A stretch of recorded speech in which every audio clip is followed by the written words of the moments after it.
Du coup, en tant qu'artiste femme africaine, donc Centrafrique plus précisément, tu as eu beaucoup de chemin à faire et beaucoup de barrages à surmonter.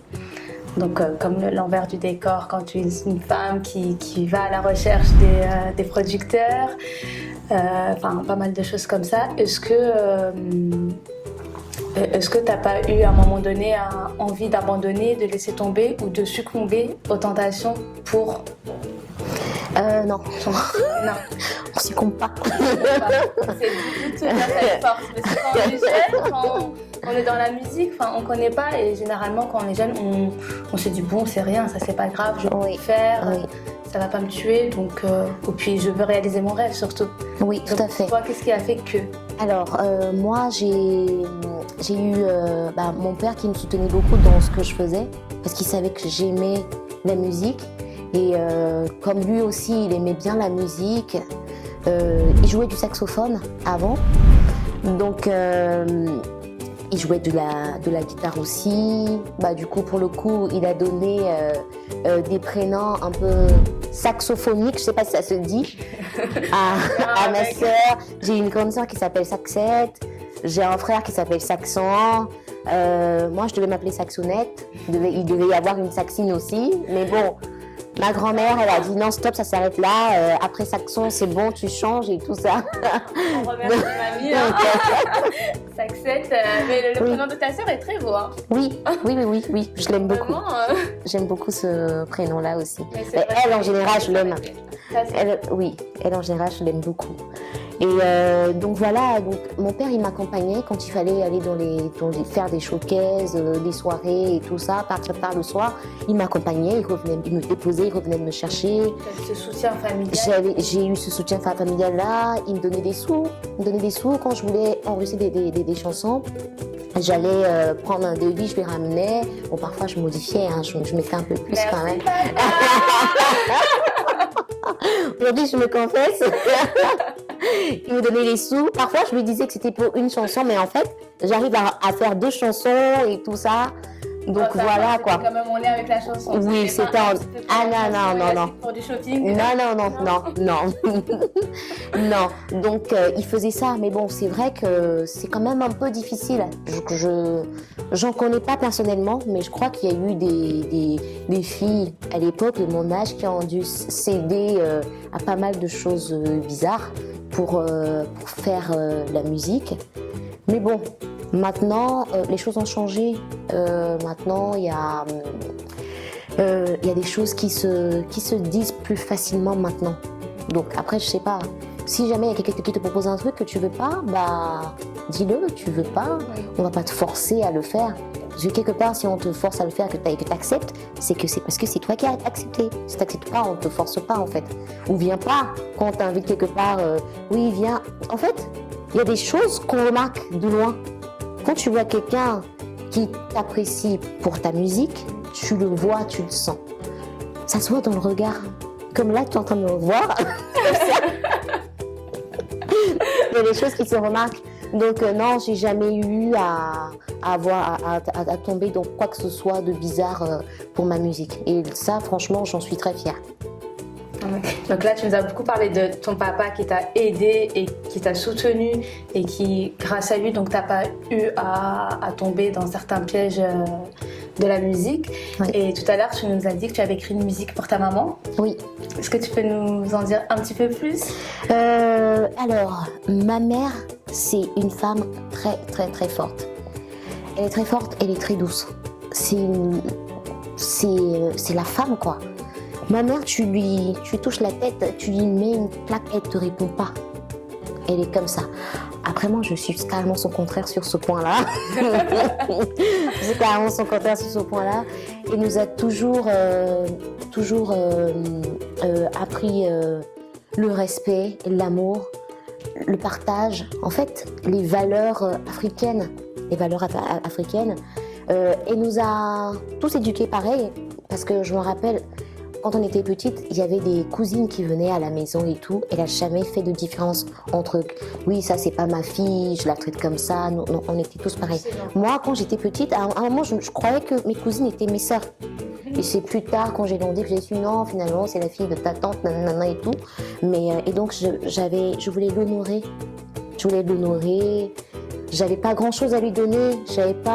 Même si je lui donnais de l'argent, ça allait pas suffire pour tout ce qu'elle a eu à faire pour moi, pour nous. Donc, pour tout ce sacrifice qu'elle a eu à faire pour notre éducation, j'ai dit, ah non, cette femme, elle mérite d'être honorée. Et j'ai écrit cette chanson pour elle. Et voilà, pour elle déjà, et pour toutes les femmes, pour toutes les mamans en général qui s'occupent de l'éducation de leurs enfants, qui sont belles et douces. Même celles qui ne sont pas douces aussi, cette chanson était pour elles. Oui. Et du coup, quand la chanson était sortie, j'ai eu des gens qui m'ont fait de bons retours. Je l'avais même remixée à l'époque pour la première dame de la Centrafrique, Madame, c'était l'ex-épouse de... Pourquoi je dis ex-épouse? L'ex-présidente. C'était l'époque Bozizé. J'avais remixé la chanson aussi pour elle. J'ai retiré le nom de ma mère, j'ai rajouté son nom, j'ai rajouté le nom des femmes ministres à l'époque aussi, parce qu'on m'avait invitée à une soirée de gala où je devais chanter cette chanson et je me suis dit bon, j'avais laissé le nom de ma mère. Mais j'ai rajouté d'autres noms parce que je me suis dit non, c'est pour ma mère, je ne vais pas la supprimer comme ça. J'ai rajouté d'autres noms et la chanson elle tourne encore à la radio en Centrafrique. Dernièrement, quand il y a eu la fête des mères, elle est repassée une trentaine de fois dans la journée à la radio Ndekiluka, à la radio centrafricaine, dans les autres radios également. Le clip, il est plus disponible sur YouTube, mais le clip est passé à la télévision centrafricaine. On m'a envoyé des vidéos de personnes qui l'ont remixé aussi dans des églises pour la fête des mères. Donc ça m'a tellement fait... Le message est bien passé. J'avais vraiment ouvert mon cœur. J'avais dit vraiment tout ce que j'aurais... Et tout ce que je ne lui dirais pas en face, je l'ai écrit. Parce que bon, il y a toujours le respect. On n'a pas trop l'habitude de dire « Maman, je t'aime » et tout. Bon, ça, c'est les Blancs. Nous, on le pense, on le dit pas. Tu peux lui dire. Tu peux lui dire que tu l'aimes. Maman, je t'aime. Donc voilà, je l'avais écrite dans cette chanson-là. Ok. Oui. Non, c'est très. Je pense que ça sera toujours ta meilleure musique, non? Oui. D'ailleurs, je vais la réenregistrer parce que le titre, on a dû la retirer parce que bon, la qualité n'était pas très bonne. On a dû la retirer de YouTube, mais je vais la réenregistrer, je vais retourner un clip et on verra bien ce que ça va donner. Oh, ça peut que marcher, je pense. Je l'espère bien. J'espère bien. Donc, ta maman, les mamans en général, tu nous en as parlé, des figures importantes qu'on ne remercie pas assez, qu'on ne voit pas assez. On ne voit pas l'envers de leur travail, de tout ce qu'elles font pour leur famille. Est-ce que dans ta famille, tu as déjà parlé des autres femmes fortes, féminines, de ton pays ou d'autres pays? De ma musique? Non, pas forcément dans la musique, qui ont eu un impact dans le monde ou dans leur propre pays. Alors s'il y a une femme que j'apprécie beaucoup, dont je parle tout le temps, c'est Winnie Mandela. Winnie Mandela. Parce que déjà je m'appelle Winnie, parce que mon père appréciait Winnie Mandela, j'étais curieuse, je voulais savoir qui c'était. Au départ, quand j'étais petite, je calculais pas, mais c'est quand j'ai grandi, je me suis dit « Ah mais tiens, pourquoi Winnie ?» Il m'a répondu, j'ai dit « Ok, tu peux me dire un peu plus ?» Il me dit « Bah écoute, c'est un devoir. Tu vas aller découvrir qui est Winnie et tu viendras répondre à ta question toute seule. » Mon père, c'est comme ça qu'il répond. C'est comme ça qu'il nous éduque. C'est une très bonne stratégie. Oui, donc j'ai été creuser qui était Winnie, j'ai trouvé des reportages, j'ai trouvé des films que j'ai pu voir et tout. C'était une femme, mais vraiment, c'était une battante. Elle était déterminée et je crois que je suis un peu comme ça. Tu es comme ça, t'as fait honneur au prénom que tu portes. Exactement, et à chaque fois je parle d'elle. Quand je dis aux gens, je m'appelle Winnie, tout de suite les gens pensent à Winnie l'ourson. Et je leur dis non, c'est Winnie Mandela. Est-ce que vous connaissez Winnie Mandela? Alors Winnie Mandela, c'était donc voilà. Ça te permet un petit peu d'ouvrir... Oui, d'ouvrir une discussion par exemple avec une personne que je connais pas vraiment. Ok, non mais c'est... Donc finalement ton père a eu des figures féminines importantes chez toi qui ont inspiré, qui ont motivé, mais sans forcément vous en parler. Donc, Oui. il s'est passé par Alors mon père... Et toi, ta curiosité de connaître d'où venait ton prénom. Exactement. Mon père, c'était... Ah, je sais pas. Je sais pas. Mon père, il était très, très sévère. Pour nous, il était méchant. Pour nous, il était méchant quand on était petite. Mais c'est en grandissant qu'on s'est rendu compte qu'en fait, il n'était pas méchant. Il nous protégeait. Et on a compris tellement de choses. Parce que franchement, j'ai vu des filles à l'époque de mon âge qui ont accouché à 12 ans. À 12 ans ou 13, 14 et tout ça. Mais en fait, mon père... Ah non, tu ne pouvais même pas te permettre ça en fait. Il n'y pense même pas. Et franchement, tout ça, ça nous a aidés. Et du coup, quand il avait des trucs, il ne nous en parlait pas. Il avait ses convictions, ses trucs. On ne discutait pas avec lui. Il rentrait à la maison, on allait dormir. On avait peur de lui. Mais en fait, il était... C'est là maintenant, quand on a grandi, oui, quand on a grandi, dernièrement, quand il était venu me voir, quand j'avais accouché, je lui ai dit, écoute papa, franchement, je tenais à te dire un truc. C'est des choses qu'on ne se disait pas forcément parce qu'on avait peur de lui. Mais je lui ai dit, franchement, merci. Merci parce que tu as été dur et sévère avec nous. Nous, on pensait que tu étais méchant, mais tu as plutôt bien fait. Donc, à chaque fois, il nous donnait des exemples. Il nous disait... faites des choses comme Elisabeth Domitien. Elisabeth Domitien, c'est une dame centrafricaine très forte, qui c'était la première à occuper un poste politique assez important à l'époque.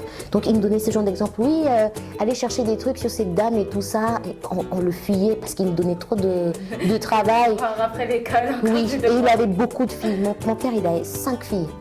5 filles et les garçons, à l'époque, il n'y en avait que 2.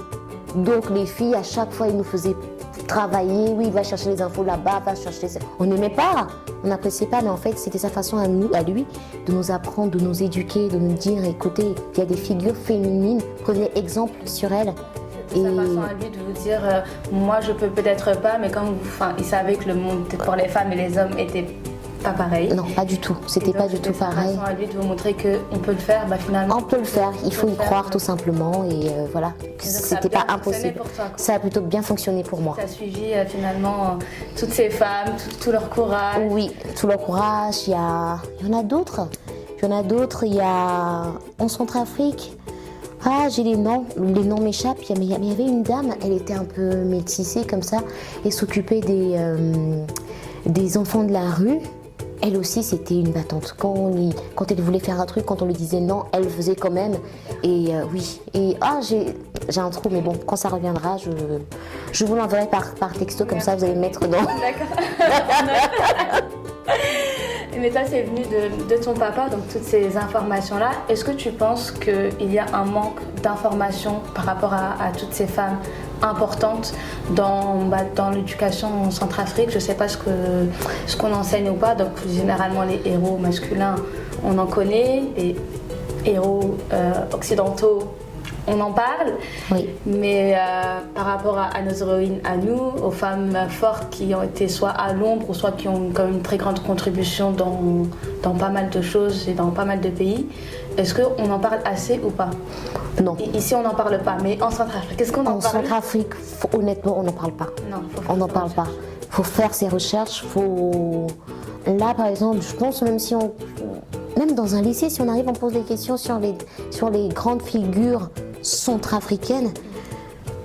Je pense pas qu'il y en aurait beaucoup qui sauraient qui c'est. Parce qu'à l'école, on n'en parle pas du tout. Moi, franchement, je me souviens, on me parlait de la guerre d'Indochine, on me parlait de la Première Guerre mondiale, de la Seconde Guerre mondiale et tout ça. Mais en Centrafrique, je pense qu'il n'y a pas eu plus de 2 leçons, par exemple en histoire, où on nous parlait de notre pays, où on vivait. Donc les femmes, alors, on n'en parle pas du tout. On n'en parle pas du tout. Là, maintenant, il y a des associations, il y a des femmes qui essaient de mettre les choses en avant, mais je pense qu'il faut vraiment en faire un peu plus, parce qu'ils n'en font pas assez. C'est que le début. Bon, on espère que c'est que le début. On espère que ça va vite, oui. Je l'espère vraiment. Parce que franchement, si mon père ne nous poussait pas, ou si nous-mêmes, on n'allait pas chercher les infos, il y aurait tellement de choses qu'on n'aurait pas su. Et après, il y a aussi ce côté, les problèmes d'électricité, même pour aller sur Internet chercher les informations, c'est compliqué. Il faut déjà de l'argent pour manger. S'il faut prendre de l'argent, aller s'acheter 1 heure de connexion, je préfère aller m'acheter à manger, quoi. Oui, bah oui, ça paraît logique. Oui, donc il y a tout ça qui rentre en compte. S'il faut aller chercher des infos de soi-même sur Internet, il faut un téléphone, il faut la connexion, il faut de l'argent, il faut faire ceci, les gens ils préfèrent ne pas faire d'efforts.